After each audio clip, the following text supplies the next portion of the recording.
What happens when a U.S. ambassador is treated like a criminal just for the color of his skin? Nathan Wright's calm demeanor masked a brewing storm as an oblivious airport guard unknowingly set the stage for his own downfall. The early morning sunlight streamed through the massive glass walls of the international airport, bathing the scene in a golden hue. Ambassador Nathan Jameson stepped out of the car with an air of quiet confidence, adjusting the cuff of his tailored navy blue suit. The warmth of his demeanor was a sharp contrast to the chaos of the bustling terminal around him. Nathan was returning from a successful diplomatic mission overseas, one that had required every ounce of his skill and patience to broker peace between nations teetering on the brink of conflict. Inside, the crowd was a mix of weary travelers and determined business people, with families hurrying to check-in counters. As Nathan made his way toward the security checkpoint, he glanced at his watch. Timing was everything.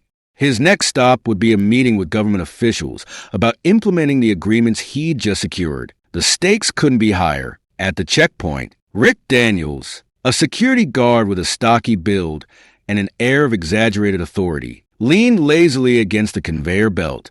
His sharp eyes scanned the line of travelers, his focus lingering on those he deemed out of place. When his gaze landed on Nathan, something in his expression hardened. Rick had worked this post for years, his perceptions clouded by personal biases that often translated into unwarranted suspicions. Nathan moved gracefully through the motions, shoes off, belt removed, laptop placed in the bin. Yet, Rick couldn't take his eyes off him. To Rick, Nathan's polished appearance didn't overshadow the fact that he was a black man, and a tall, commanding one at that. As Nathan gathered his belongings and began to step forward, Rick straightened and called out sharply, "Sir, I need you to step aside for additional screening." Nathan paused, his brows furrowing slightly. "Is there an issue?" he asked in a calm, steady voice. "Just a routine check," Rick replied briskly, motioning to the secondary screening area. Nathan took a measured breath, reminding himself of the countless microaggressions he had navigated over the years. With a composed nod, he complied. Though a flicker of irritation crossed his mind, he knew what this was. He'd seen it play out too many times before. The subtle unease in the room grew as Rick began an unnecessarily invasive search, rifling through Nathan's belongings with a level of scrutiny that seemed disproportionate. Nathan's diplomatic passport lay clearly visible, yet Rick acted as though it were a fake, holding it up to the light with a skeptical frown. Other passengers glanced over, some with curiosity, others with quiet discomfort. Nathan stood tall, silently willing himself to endure the indignity for now. He wasn't just a man being profiled. He was an ambassador representing his country and a larger struggle for equality. Nathan arrived at the security checkpoint, projecting calm confidence.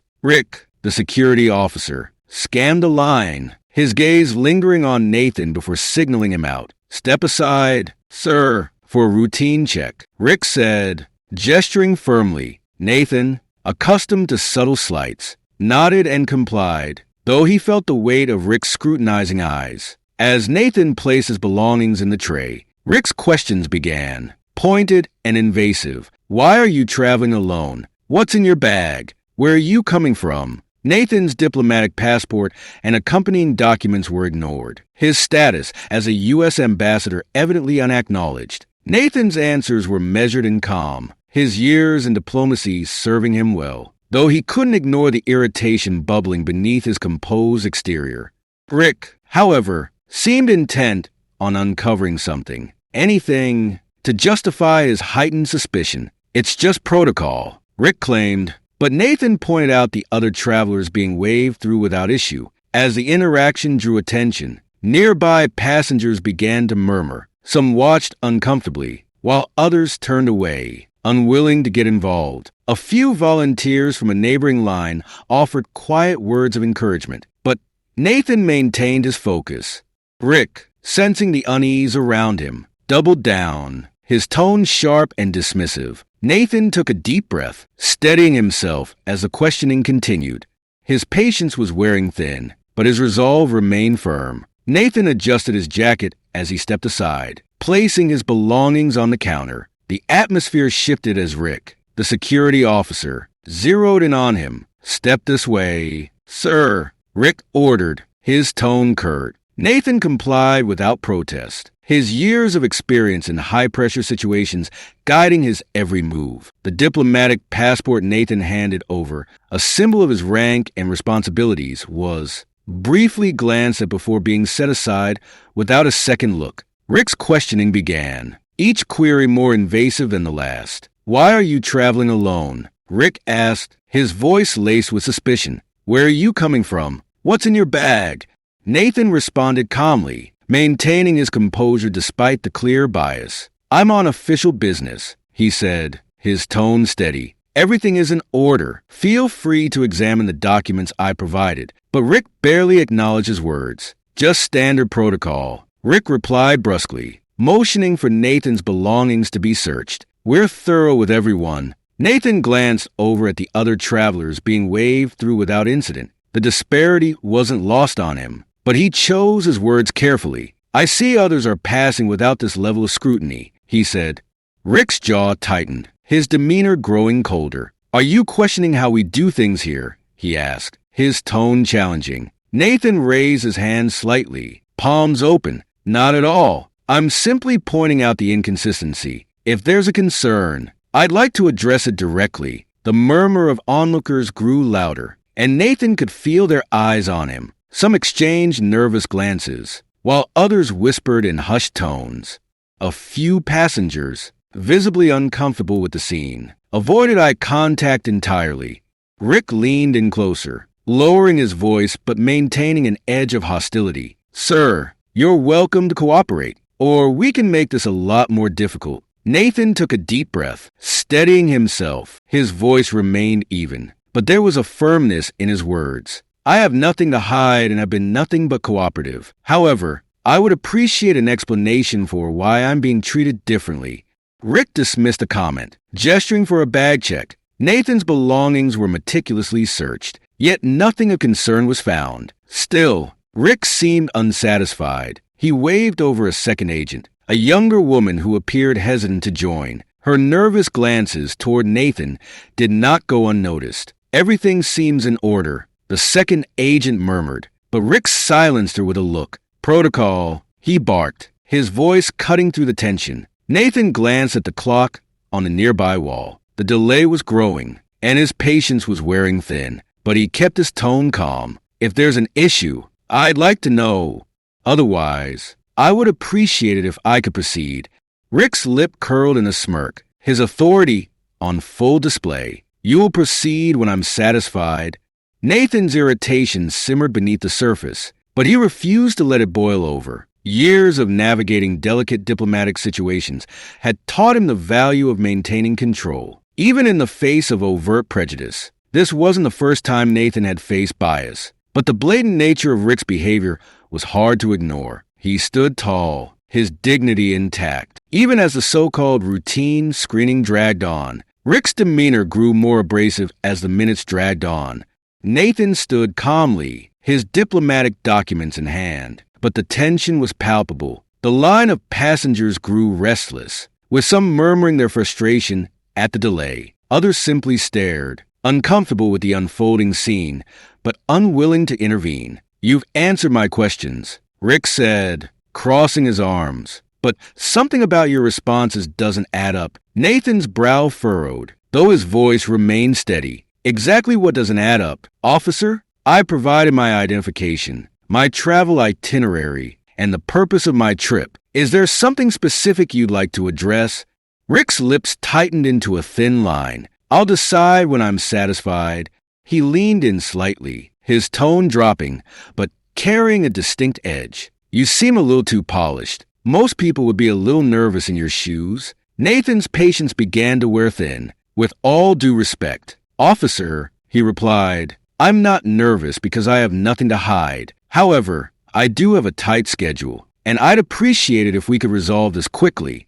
Rick ignored the comment and picked up Nathan's diplomatic passport again, scrutinizing it as if it were a forged document. "Diplomatic credentials. Huh, and we're just supposed to take your word for it." Nathan's jaw clenched briefly before he responded, his tone carefully measured. "My credentials are issued by the State Department. You're welcome to verify them. I would even encourage it. The confrontation had drawn the attention of a mother and her teenage son, who had been waiting patiently in line. The boy whispered something to his mother, who glanced toward Nathan with a look of concern. She stepped forward hesitantly. "Excuse me," she said, her voice firm but polite. "I've been watching this for a while, and it seems like this man has provided everything you need. Is there a reason you're still holding him here?" Rick shot her a withering glare. "Ma'am, I suggest you stay out of this. It's a security matter." "It doesn't look like a security matter to me," she retorted. "It looks like harassment." Her words sent a ripple through the crowd. A few people nodded in agreement, and the buzz of whispered conversations grew louder. Rick's face darkened, his authority feeling increasingly challenged.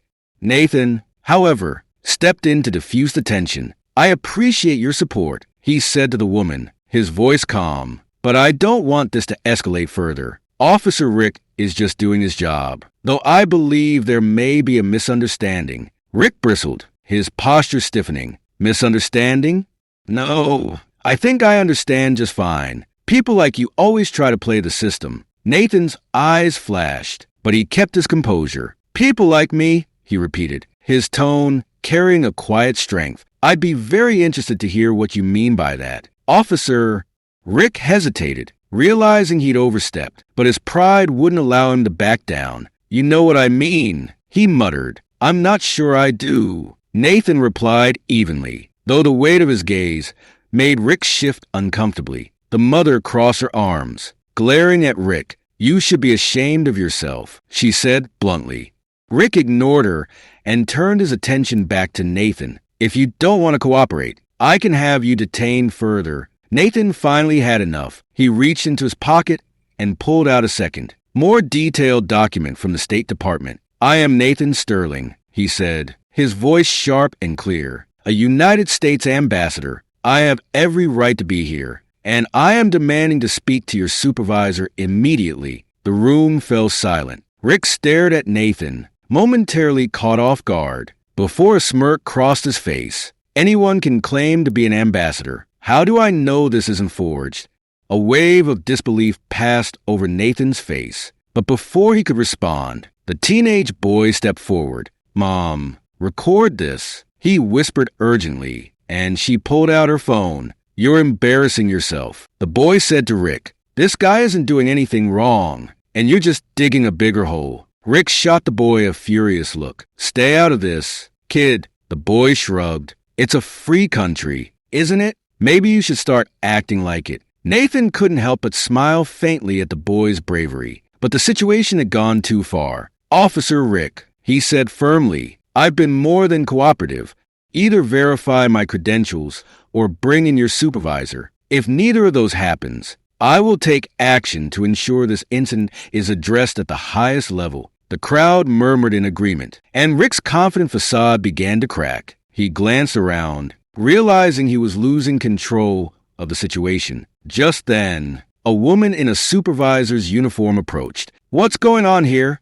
she asked, her tone authoritative. Rick's jaw tightened as a supervisor, Officer Marie Carter, approached the scene. She was a tall, composed woman with sharp eyes that scanned the tension-filled space. The murmuring crowd, the mother recording the altercation on her phone, and Nathan's unyielding presence painted a clear picture. Something had gone terribly wrong. "Rick," Marie said, her voice firm, "what's the issue here?" Rick turned to her, gesturing toward Nathan with a feigned sense of authority. "This individual is refusing to cooperate during a routine security screening. He's claiming to be a U.S. ambassador, but I haven't been able to verify his credentials. I thought it best to bring him in for further questioning." Nathan raised an eyebrow, the weight of the moment pressing on him. "Good to finally see someone who might listen," he said, his voice measured but laced with restrained frustration. He handed his diplomatic passport to Marie, along with a separate State Department identification card. "My credentials are legitimate. If you'd like to verify them, I encourage you to contact the State Department directly." Marie took the documents, her brow furrowing as she examined them. "Rick," she said, her tone skeptical, "why wasn't this checked immediately? Did you contact anyone to verify these documents?" Rick shifted uncomfortably. I didn't want to take any chances. These things can be forged. You know, better safe than sorry. Marie's eyes narrowed. And what evidence led you to believe this man was a threat? Did he resist? Was there anything in his luggage? Rick faltered, glancing at the mother and her son, who were watching intently. He's been uncooperative, he muttered. Uncooperative? Nathan interjected, his voice calm but firm. Or did I simply question why I was being singled out while others were waved through without issue? I've answered every invasive question and provided every document requested. Yet I've been detained here for nearly an hour. Marie's lips pressed into a thin line as she processed the information. She turned to Rick, her tone sharp. You've had him here for an hour without verification and no probable cause, and you let this escalate in front of a growing crowd. Rick straightened defensively. I was following protocol. Marie held up a hand, silencing him. Protocol isn't an excuse for poor judgment. Rick, she turned to Nathan, her expression softening slightly. Mr. Sterling, I'll personally verify your credentials. Please come with me. Nathan hesitated. Will this process involve further unnecessary delays? Marie shook her head. I'll ensure this is resolved quickly. Nathan followed her to a private office, leaving Rick behind to deal with the murmurs of the crowd. In the holding room, Nathan sat quietly as Marie made the call. Within moments, the verification came through. Nathan Sterling was indeed a high-ranking U.S. ambassador. Marie returned, her face a mix of professionalism and unease. Mr. Sterling, I've confirmed your credentials. On behalf of airport security, I apologize for this unfortunate incident. Nathan's expression remained stoic. This isn't just unfortunate. Officer Carter, this is a reflection of a deeper problem, one that goes far beyond this moment. Marie nodded slowly. I understand, and I'll ensure this is addressed. The door opened, and senior officials entered the room, visibly perturbed. Nathan's calm authority and the growing tension surrounding the incident demanded immediate attention. Marie stepped into the holding room again, this time flanked by two senior airport officials, their expressions grim. Nathan sat with his back straight, exuding calm authority despite the mounting frustration he felt.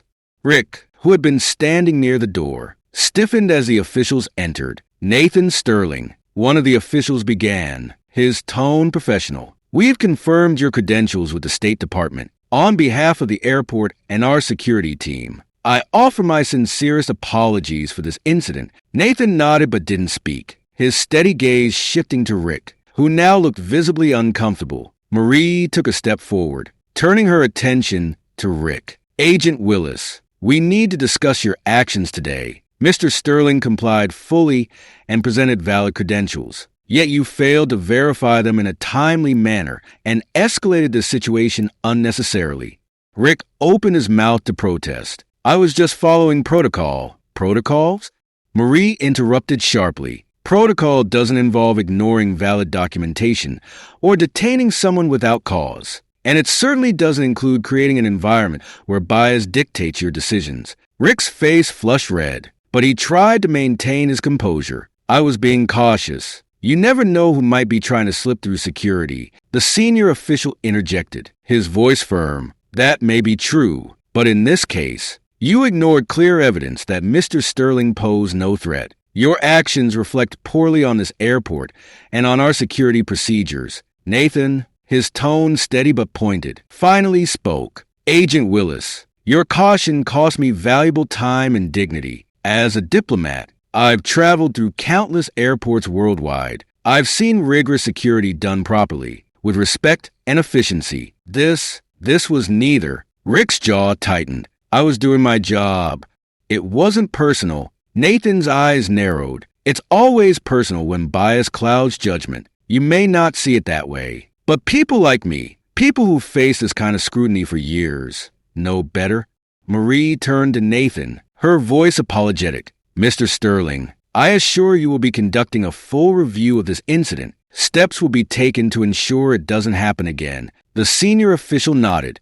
Agent Willis, effective immediately. You are placed on administrative leave pending an internal investigation. Your behavior today raises serious concerns about your judgment and adherence to protocol. Rick's mouth opened in disbelief. Administrative leave? For doing my job. For mishandling your job. Marie corrected. And for demonstrating behavior that undermines the integrity of our entire security team.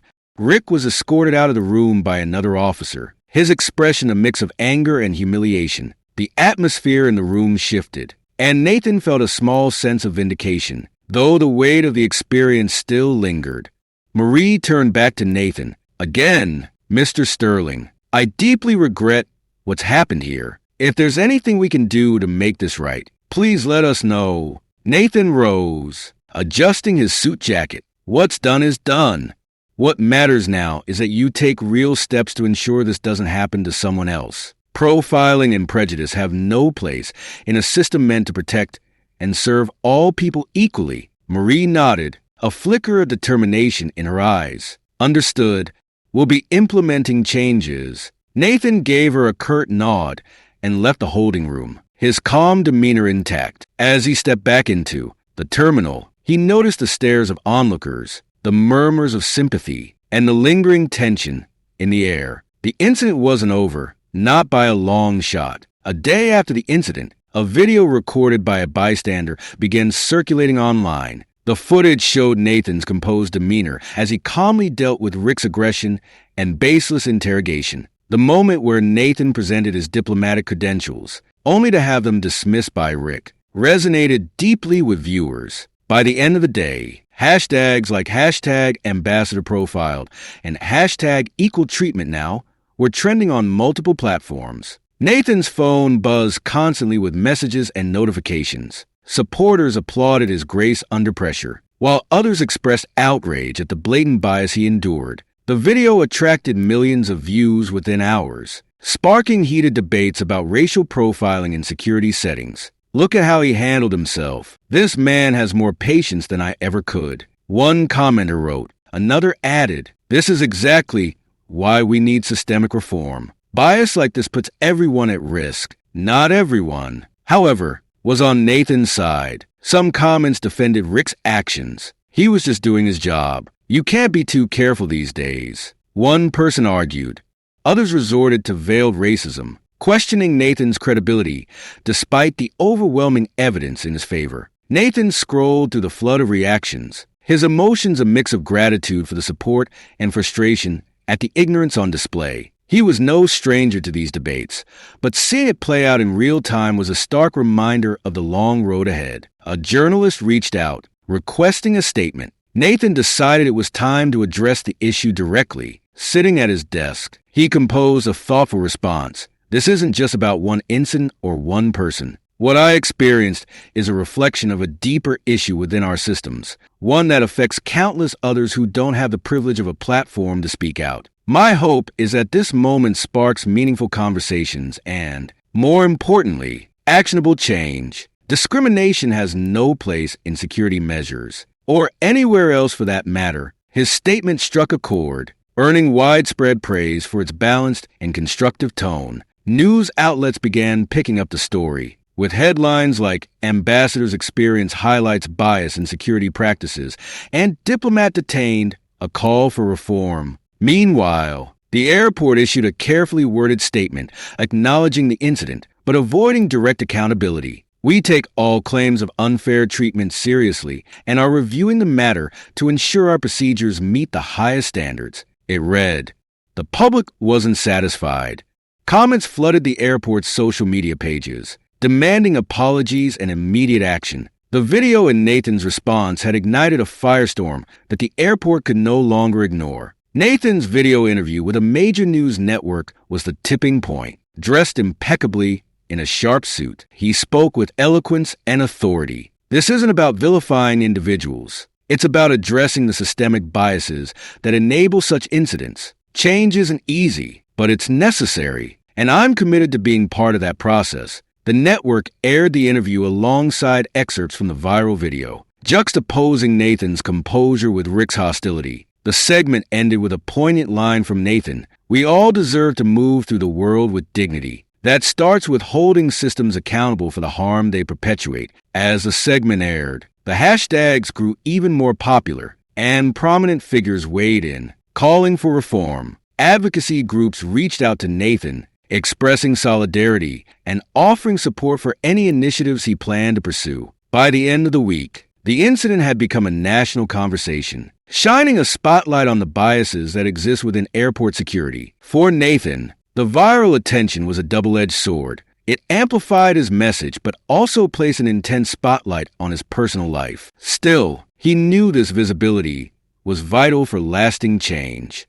Rick Willis sat in his dimly lit living room, staring at the flickering TV screen. The news anchor's voice droned on, recounting the viral video that had now become his personal nightmare. Words like bias, profiling, and accountability echoed through the room, each one feeling like another nail in the coffin of his career. He turned off the TV in frustration, but the silence was worse. His phone buzzed incessantly with notifications, messages from old acquaintances, articles mentioning his name, and a barrage of angry comments from strangers on social media. "You've ruined your life, Rick," he muttered under his breath, running a hand through his hair. The airport had suspended him pending a full investigation. His co-workers distanced themselves, and even friends seemed reluctant to reach out. The internet wasn't kind either. Rick's name was plastered across headlines like "Airport Guard Suspended After Profiling Ambassador" and "Security Agent Faces Backlash for Racist Incident." Some comments defended him, but the overwhelming majority condemned his actions. "He deserves to be fired." One post read, "This is exactly the kind of person who shouldn't have power."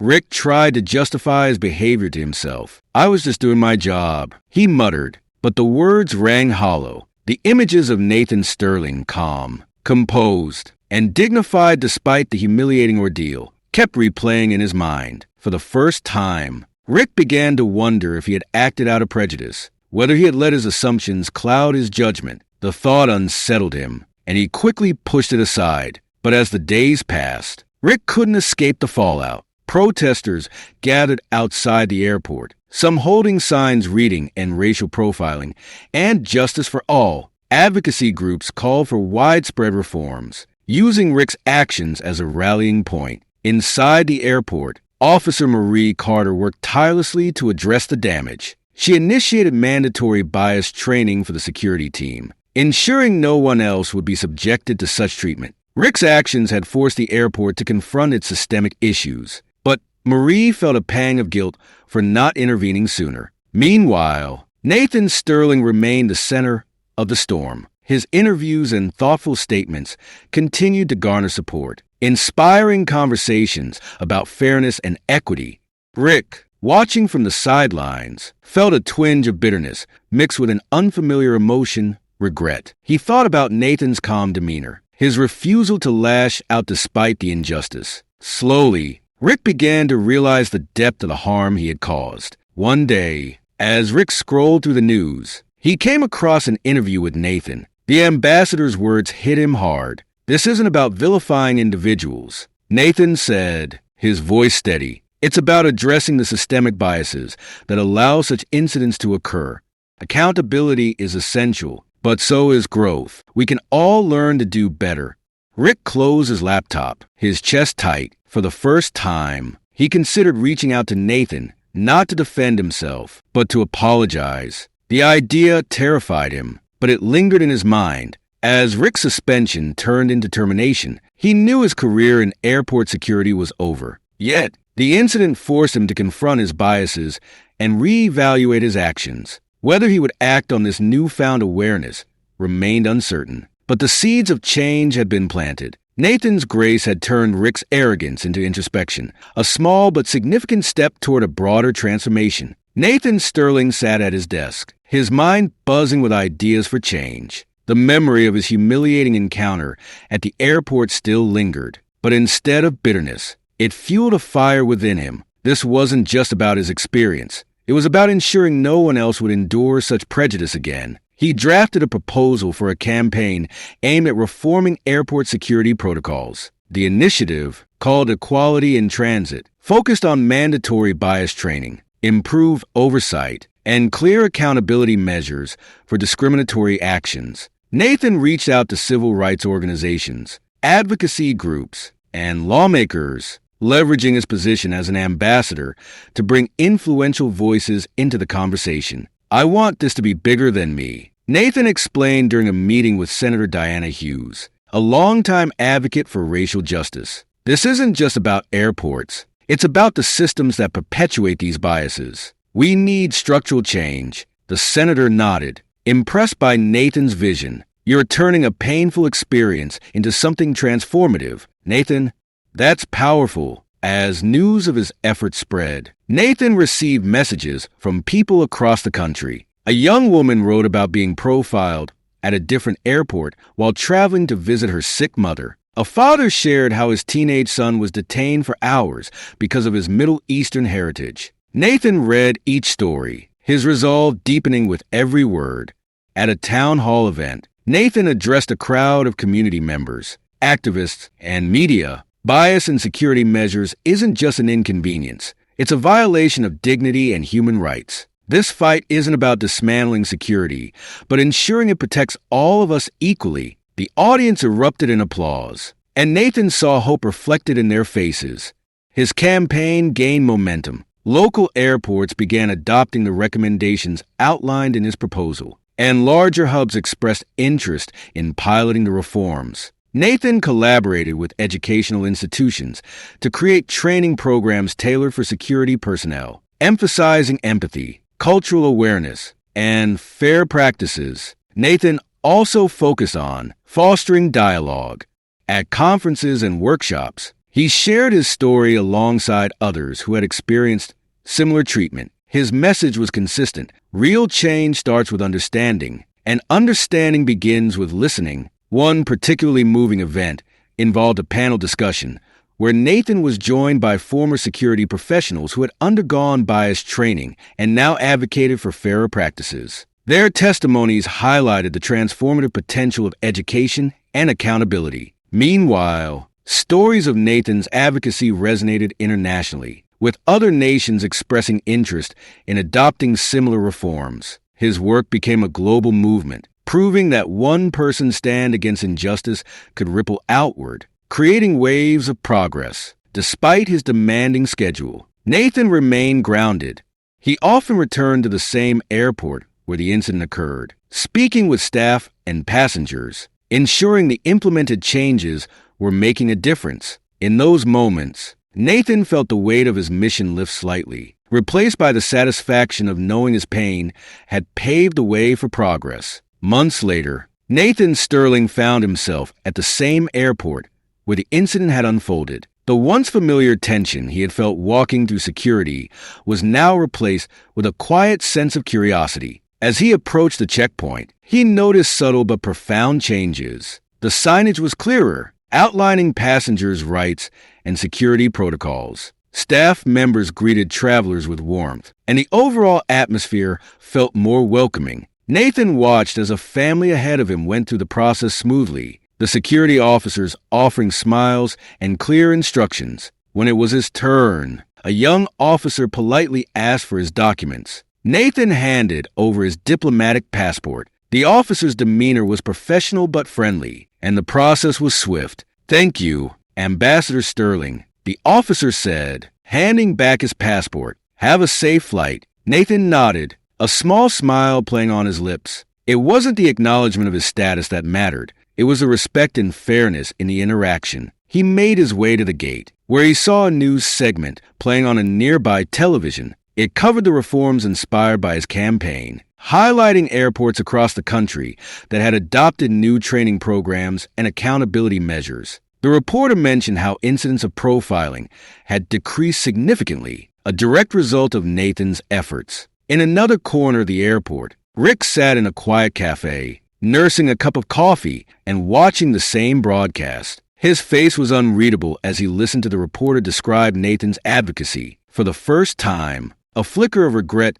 crossed his features. He had lost his job, and the public backlash had been brutal. Yet, as he watched passengers move effortlessly through security, Rick couldn't help but wonder if things could have been different, if he had been different. Back at the gate, Nathan received a text from Marie Carter. "Marie, just saw the news. Couldn't have done this without your leadership. Keep inspiring us." Nathan smiled, typing a quick response before boarding his flight. As the plane ascended, he gazed out the window at the clouds below. The journey to this moment had been painful, but it had also been purposeful. He reflected on the countless voices that had joined his cause, the bridges he had built, and the systems he had helped change. Nathan knew the fight wasn't over. Prejudice and systemic bias wouldn't vanish overnight, but the progress made was undeniable. For the first time in a long while, he felt a deep sense of peace. The plane leveled out, and Nathan leaned back in his seat, closing his eyes. The world was far from perfect, but today it was better than yesterday, and tomorrow, with resolve and unity, it could be better still. This was just the beginning of a legacy of justice, fairness, and hope.